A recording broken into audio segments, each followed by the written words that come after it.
એ ગમે એટલા માણસોને ઉપાડીએ કે પણ પોતે હાવ અળવું એટલે આકાશમાં ઉડી શકે છે.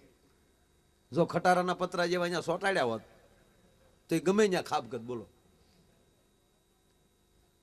એ ગામડાના માણસો પ્લેન દુર્ઘટનામાં 15 ગુજરી ગયા. ગામડાના હાવ નાનું એવું ગામડું.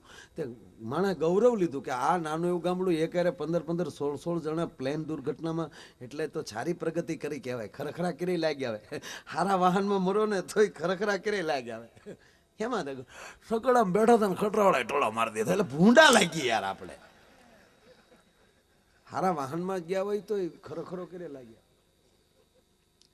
તો કે આ ગામડાના માણસો મજૂરી કરનારા પ્લેનમાં.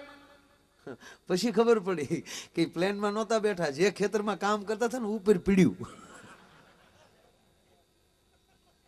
એ તો ખેતર બહાર ગયા જ નહોતા. એટલે ધંધા ગમે એમ. જો કલાકારીને જો મગજમાં કલાકારી ગળી જાય તો ઘણા કલાકારો રાતે હુતા એ પોતાના રૂમમાં રાડ્યું નાખતા. બેસી જજો, હમણાં પ્રોગ્રામ ચાલુ થાય. એની ઘરવાળી કે હુઈ જા, તારું બાપ ઘર છે, પ્રોગ્રામનો દીકરો થાત. રોજ બહાર મરશો આવ. ખરેખર હમણાં તો કલાકારની બાઈએ પાણી મૂકે કે આવતા ભોમાં ભોફીંડિયું થવું, બાકી આની બહુ ન થવું. રોજ બહાર મર્યા હોય રોજ. એક બહુ નાની જોક છે. એક છોકરીને જોવા માટે 2 મૂર્તિ આવ્યા, એક ચોર અને બીજો કલાકાર. એટલે ઓલી છોકરીએ ચોર પસંદ કર્યો. એટલે એની બેનપણીએ પછી ગગલાવ્યા ને કે ઓલો કલાકાર હતો ડો, કેટલા ડાયરા કરે, ટીવીમાં આવે.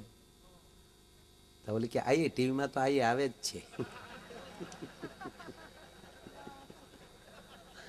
અને તને ખબર છે ગાંડી, કલાકાર આવે ને તો એકલા ખાલી સાજિંદા જ હોય. અને આને તો જ્યારે જ્યારે મેં ટીવીમાં જોયા છે ને તો હારે હથિયાર લઈને પોલીસો પણ ઊભા. કેટલો મોટો માણસ છે. કાંઈ કે મોદી સાહેબ હોય તો પણ કે હથિયાર વાળા હોય ને, કા આ હોય ત્યારે જ એને કે હથિયાર વાળા. મોદીની હારે એને ગીણ્યા. બોલો લ્યો તમે. જેને મન મોટા જ રાખવા એને શું વાંધો કયો.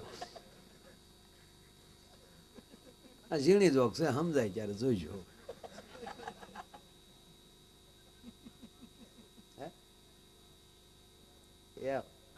આગળ પૂછી લો કહો.